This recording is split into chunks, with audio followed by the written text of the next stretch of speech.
Today's podcast is brought to you by AlleyRepair.com. Don't leave your skee ball machines lying around collecting dust in the basement. Let AlleyRepair.com bring those machines back to life. High quality workmanship for your skee ball playing needs. Contact AlleyRepair.com today. Hello everyone and welcome to this episode of the Pro Life Wrestling Podcast. In this episode we're going to discuss the ever-changing WrestleMania card and a whole host of other topics, but I don't want to waste any time talking about what's coming up. Let's just jump right in. Let's get started with The Undertaker. If you're going to notice this real quickly, I'm actually frustrated over all this. The Undertaker has been reported for years now that he is going to be facing John Cena in a high-profile match at WrestleMania. Well, now it's being reported in various news outlets that the planned match with John Cena at WrestleMania is being scrapped. So let me explain my frustrations. This week, Vince McMahon spoke to the New Orleans, Louisiana.com news outlet, and he discussed all the different stuff he's done in the history of WrestleMania, how he puts a card together in the past, various reflections about his history of WrestleMania, and in the conversation he made it really clear. He doesn't reflect on potential matches that didn't happen. Instead, he shifts his focus to whatever he believes the fans want. That being said, I can assure you that as a longtime fan, I'm a lifer. I've been watching World Wrestling Entertainment, their products, since I can remember, probably 4 years old. I'm a lifer. I have absolutely no desire to see one of the last times the final matches of the dead man's career be against somebody like Braun Strowman or Roman Reigns or Finn Balor or AJ Styles. Don't get me wrong, some of those are solid matches, but that's not one of those dream matches that I have to see if I'm only going to see them a couple more times. I'm a realist, and there's been countless dream matches that have never happened that fans always complained about for years and years afterwards.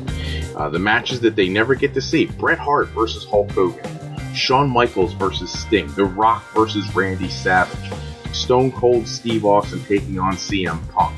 The list goes on and on. There's always these dream matches that people always wanted to see and never got the opportunity to do. And now this is one of those few times that Vince has the opportunity, has the talent under contract. He has a chance to make something happen that people have been waiting to see. We want to see what these two people can do together. For those who have short-term memory, this match has happened before on SmackDown years ago, and there's been hints at it in the past, but that was all before John Cena's meteoric rise to being the new age Hulk Hogan. John Cena's been doing this for quite a long time, and for the two of these guys never to meet at Mania is a travesty to begin with. This here could be the last opportunity that we ever get to see it happen. And Vince is telling the whole world that if it never takes place, he won't lose any sleep over it. Brock and Goldberg has been done twice, and they're going to have this rubber match between the two of them. Honestly, I could live without that. Okay, I could live without seeing Brock and Goldberg again. This match has been on the books for years, and despite all the time that it's been on the books, somehow never happens, and now I have to wonder if it's ever going to happen. This dream match is on the cusp of happening, and once again, we're concerned that it may not actually come to fruition. Absolutely ridiculous. We're going to have to get stuck watching a secondary program that leaves us scratching our heads again. If Cena and The Undertaker isn't going to happen this year, then the Taker versus Brock match never should have happened at WrestleMania. Cena should have been the one to end the streak if anyone did. At least he loves the sport. At least he tries to give back. Brock doesn't even want to be there. He's collecting a paycheck. It wouldn't surprise me if he leaves the WWE by the end of the year anyways. He wants to go back and do another fight in UFC, I'm sure. His suspension from UFC is going to be up in July. I can't see him not at least pursuing that.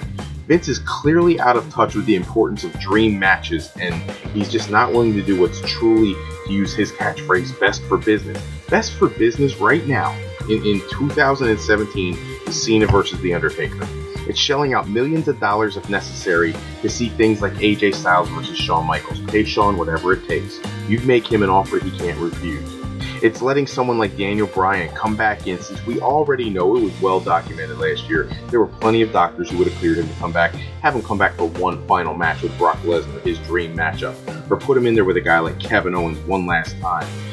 Best for business isn't feeding The Undertaker to Braun Strowman so you can build up your next big heel and bury a fading hero. Anyway, I assume everybody can feel that I'm a little bit frustrated with this situation, so I'm going to move on. I'm going to shift gears to Adam Cole. Adam Cole, This is simple. WWE better sign this guy when he's available. He's a premier talent, one who clearly wants to tell the world how much he wants to have that WrestleMania moment. You know, he's trying very hard to be politically correct. He was out doing another interview this week. He has 4 months left on his current deal, and who knows after that, but after referring to his contract at length in every interview he does, it's pretty obvious. He's counting the days until he has more options to consider. That brings me to a key quote this week from Triple H about Kenny Omega.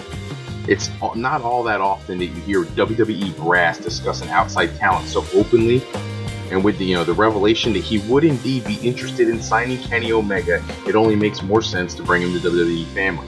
Bringing in the best from around the world who've gotten over elsewhere and showcased the heck out of their talent on WWE TV has been the hallmark of their brand for decades. You could point to all sorts of examples. Seth Rollins was in Ring of Honor. Sami Zayn, Kevin Owens, both Ring of Honor. Daniel Bryan, Ring of Honor. AJ Styles and TNA and New Japan. Now we get to see it all over again, with even more stars like Bobby Roode, Eric Young, Austin Aries, Shinsuke Nakamura. The next supposed major call-up from NXT, former Ring of Honor talent, TNA standout Samoa Joe, who, by the way, is set to have a huge roster push ahead of WrestleMania. This was first reported by the Wrestling Observer. It screams long overdue. Who will work with, it hasn't been discussed. Apparently it's not out there for us yet, but to me it sounds like an interesting opportunity. When you look at the variety of other tidbits around the WWE rumor mill, there seems to be some pieces that may be interlocking. Brock Lesnar has been added to host has been added to be on just about every Raw leading up to Fastlane, where if I was WWE booking, I would have him have the rubber match with Goldberg there. Get it out of the way, get it done, move on from this Goldberg-Brock thing. If you've only got Goldberg for a few matches, make them all count and count big. The Brock thing has been done. It makes room for some much more quality matches. First off, it makes room for Goldberg versus Roman Reigns at WrestleMania. I think after the little tidbit on Raw, people would love to see that. Next, it opens up an opportunity. Samoa Joe versus Brock Lesnar at WrestleMania. They battle on the year's biggest stage. None of this has been confirmed or even speculated by the masses, but when I look at what's been going on, I look at the sequence of events leading up to the Royal Rumble, I could see an altercation with Brock and Goldberg. I could see Brock eliminating Goldberg. That fuels the Fastlane match, so they have their rubber match. But then I would love to see Brock eliminated by Samoa Joe. That builds the storyline that you would need to head to Mania. It makes a lot of sense. Speaking of the NXT roster, a report from the Wrestling Observer, they're like my feed for this week. The Wrestling Observer newsletter identified a whole bunch of talent, several, who are in Terry Taylor's class that prepares them for major call-ups to the main roster at the Performance Center. You would think that after NXT spent so much time last year trying to revamp the roster after the post-WrestleMania call-ups that they'd be more selective about who they bring up. It's being reported that Hideo Itami, Cassius Ono, Elias Sampson, Ty Dillinger, Alexander Wolf, Shinsuke Nakamura, Ciampa and Gargano, a few of these are ready to go to be promoted to the main roster after WrestleMania. Now, don't get me wrong, I agree that every one of the ones I just said are deserving, and they're all ready to be brought up, but WWE has to understand what they have now. They have something that they have never had in their entire existence. 3 legitimate brands. These are on top of people like Samoa Joe and Bobby Roode and Eric Young and Austin Aries, who all, really, if you think about it, could have been brought to the main roster to start with, especially with all their experience. I fear that NXT could end up taking a major hit if all these stars make the move, and some may get lost in the shuffle. Look at last year. We had Apollo Crews came up. I don't know about anybody else, but I've seen Apollo Crews' work before he came to WWE. I've seen what he does after getting to WWE, and let's face it, for the better part of the last 6-7 months, he has meant nothing. And he's a talent. Same thing with Tyler Breeze the year before that. Crazy talented kid down in NXT, bring him up to the main roster, he gets lost in the shuffle, now he's relegated to being a jobber tag. It's sad. They need to spread the call-ups out. They need to ensure that there's a place for them when they get there, that they can do something substantial, something that makes sense. Make the moves a lot more selectively and don't do it the way they've done it in the past. As a side note, I want to throw out there a congratulations to Josh Barnett for his TNA debut. And I'm sure a lot of the fans out there are paying attention. They've been doing all these tapings down in Florida for TNA Wrestling for the next several weeks. At the latest set of tapings, he's going to come out and confront Bobby Lashley. They're going to end up having a battle. He's going to fail to get the job done. but he could have potentially created a new star along the way, and I honestly hope TNA struck gold with this addition to the roster. You know, he's got worldwide experience as a mixed martial artist. He had a brief stint in Japan in the early 2000s. I want to say somewhere in the neighborhood of 2003. He really could be a steal for the company if he really is indeed set on being a professional wrestler now. They probably need to develop some new stars. You got people like Drew Galloway, whose contract is up. The Hardys' contract coming up around the same time. Their deals are expiring before the next set of tapings. Things could get interesting in TNA very soon. I'm most anxious to see the Hardys make appearance in other promotions. They've been claiming on TNA programming that they're going to challenge the Young Bucks in Ring of Honor. We know they're going to battle the Young Bucks during WrestleMania weekend, but wouldn't it be interesting to see them pop up on something like Lucha Underground, New Japan, AAA or CMLL in Mexico, pop up on an Evolve show or a Revolution Pro show. Heck, you don't even have to get physical. An appearance, their contract runs out in February, they show up in the crowd at a WWE show. They don't have to get in the ring, they don't have to defend their TNA Tag Team Championship, just show up on a WWE program when they no longer have a TNA program. It's real easy for them to go back and then sign with TNA and bring the belts back, or if this is all assuming Anthem would allow them to leave. If Anthem lets them leave, they're nuts, because they are the story in pro wrestling right now. But it would allow them to dominate teams in other promotions, maybe lend some credibility to the TNA tag titles after they leave, or if they decide to stay. I'm going to move into a strange segment here and cover some of the off-topic conversations this week. First off, our thoughts and prayers are with Fred Ottman. A lot of people would know him as Typhoon or Tugboat, or if you really want to be a jerk, you can call him Shockmaster. It's being reported on his Facebook account he's been admitted to the hospital this week. I don't know about you, but I always appreciated his work, and I wish him a speedy recovery. Perry Saturn is in the news this week. He's looking for money through crowdfunding, through GoFundMe, for his medical expenses. I know I'm going to sound like a heartless person here, but this is yet another former superstar who got to spend a good portion of their life enjoying a quality of life that neither myself, my family, or anybody that I know is ever going to experience. And they didn't prepare for life after wrestling. And now they're asking the fans who already spent hard-earned money to see them perform, and who essentially padded their wallet for years to fit the bill for medical expenses. You know, I'm sorry that Perry Saturn is in a bad way, and I hope he gets whatever treatment he needs, but how many wrestlers are going to go to a crowdfunding source and look for a handout from the fans who made them stars before the fans start to say, hey, wait a minute, you know, what did they do with all that money? Let me explain. In whatever profession you work in, if you don't participate in your company's 401k or 403b or a stock option plan or a pension, or if Social Security is not enough, no one's going to be bailing you out. You work your tail off for the best quality of life you can afford, but if you don't plan for life after work, things will be tough. As a former banker, I can't tell you how hard it is when you used to have an old lady walk into your branch and barely be able to make ends meet. Those are the people who I wanted to help. They were from a generation that didn't have financial planning like we do today. If a wrestler gets a bum situation and gets hurt before they get a chance to make it big, by all means, grab a GoFundMe, and I'd love to be able to help. But if you made 6 figures for the better part of 20 years, and you don't have 2 pennies to rub together, then you didn't plan properly. Okay? You had money for all those years. I know it's going to offend some people out there, whatever, but Perry Saturn, they're raving Perry Saturn marks all over the business. I'm one of them. I used to love Perry Saturn.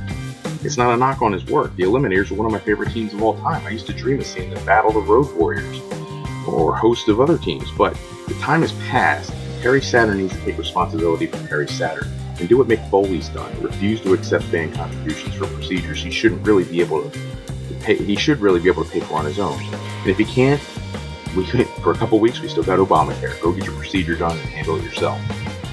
Speaking of talents from the past, I saw the interview posted by Bill Apter with Brutus Beefcake. I know he's tight with Hulk Hogan, and I know he had a limited skill set in the ring. But I also know when I was a child and I saw the Dream Team, when we came out with Greg Valentine, I thought that the yellow and black trunks were unbelievably cool. I know I never thought about Hulk Hogan when he turned into the Barber after WrestleMania 3. I never chanted Hogan, Hogan when he brought out those obnoxious hedge clippers. I didn't cheer for Hogan when I watched him battle the Honky Tonk Man or Greg Valentine or Mr. Perfect or Rick Rude. I cheered for Brutus the Barber Beefcake, who at the time I didn't even know was linked to Hulk Hogan in any way. If anyone, Ric Flair included, and I adore Ric Flair, but Ric Flair or anyone else for that matter, can't see the talent that this man had, then they're too close to the forest to see the tree. The Barber is a Hall of Fame talent, not because of his ring skills, but because he got the most important fans, the kids, to scream his name and dance along with his goofy music every time he came through the curtain, more than people like The Godfather or Jimmy Snuka or the Blackjacks or Nikolai Volkov or a whole host of other people who are already in the Hall of Fame. If he can't be in there, some of them shouldn't be in there. He was more along the lines of a Coco Beware, who's another Hall of Famer. Tons of fun, and he didn't need to be a ring general. If we're going to only let those kinds of people into the Hall of Fame, then there's several already in that should be out. That being said, Brian Alvarez of the Wrestling Observer reported this week that the lineup for the Hall of Fame this year is close to being finalized. A lot of people already know it includes Diamond Dallas Page and Rick Rude. Rick Rude, who is long overdue for being inducted. But they are also indicating that William Regal, the guy we spoke about earlier, Typhoon and Earthquake, the Natural Disasters, Mike Rotundo, and even Christian are potentially going to be inducted this year, which leaves no real headliner unless you count Rick Rude as the headliner, because he's probably the most successful talent on the list. But when he passed away in 1999, it really makes it really challenging to have that final speech at the end of the Hall of Fame ceremony that they always want to have. There's no one to give the speech. DDP's amazing, but he's not a headliner. Same thing with Christian, great talent, tons of accolades, but he's not a headliner. So who headlines the list? And I think it's very simple. Goldberg. As for awards, the Pro Wrestling Illustrated awards have been released. Their annual awards have some notable winners. Nia Jax winning for Rookie of the Year. Bayley as the Inspirational Wrestler of the Year. The Miz, Most Improved Wrestler. I don't even get that one. The Miz has always been an amazing wrestler. He may not be the best ring technician either, but he certainly, I don't think, got any better in the ring this year. He just got more exposure this year. Goldberg for Comeback of the Year. Charlotte versus Sasha is the Feud of the Year. The one I love, Shinsuke Nakamura, Most Popular Wrestler of the Year. Roman Reigns, the Most Hated Wrestler of the Year, which I know there's a lot of people who don't want to see that guy as world champion, but at the end of the day, that is a hard-working man who has done everything to make people happy, and for some reason gets no traction. Charlotte, Female Wrestler of the Year. And the New Day as Tag Team of the Year, leaving AJ Styles winning Wrestler of the Year. So congratulations to all the winners this year. I know Pro Wrestling Illustrated does a great job putting that together, and it's something that any true wrestling fan has always been happy to take a look at the end of each season. That's all the time we have for this episode, but check back with us in episode 6, where we cover all things in the world of wrestling and keep you posted on all the behind-the-scenes information. Special thanks go out to bensound.com, purpleplanet.com, and Monk Turner for producing all the music and sound effects used throughout today's show. Today's podcast was sponsored in part by Beazle Games. Bringing a new friend to family game night is easy with sketchy people. Showcase your artistic side in this new game from Beazle Games. Bring some fun and excitement back to family game night. Go to www.thegamecrafter.com/sketchypeople to pick up your copy today. To the U.S. News and World Report Best Colleges 2017, available now at Amazon.com and Barnes & Noble. To AlleyRepair.com, contact Alley Repair today for servicing all your classic skee-ball, pinball, and arcade needs. And to A&B Education of Lansdale, bringing intercultural education to talented students from around the world. We want to thank you for listening to today's podcast, and we encourage you to go to our website at www.frolifeplanning.com to learn more about what Mr. Fro can do for you. Remember, Fro Life Educational Planning is for today, for tomorrow, for life, with Fro Life. I'm Fred Fro, better known as Mr. Fro, and I want to thank you for taking a few moments with us today, and we look forward to discussing more current events and rumors on our next show. So long, everybody.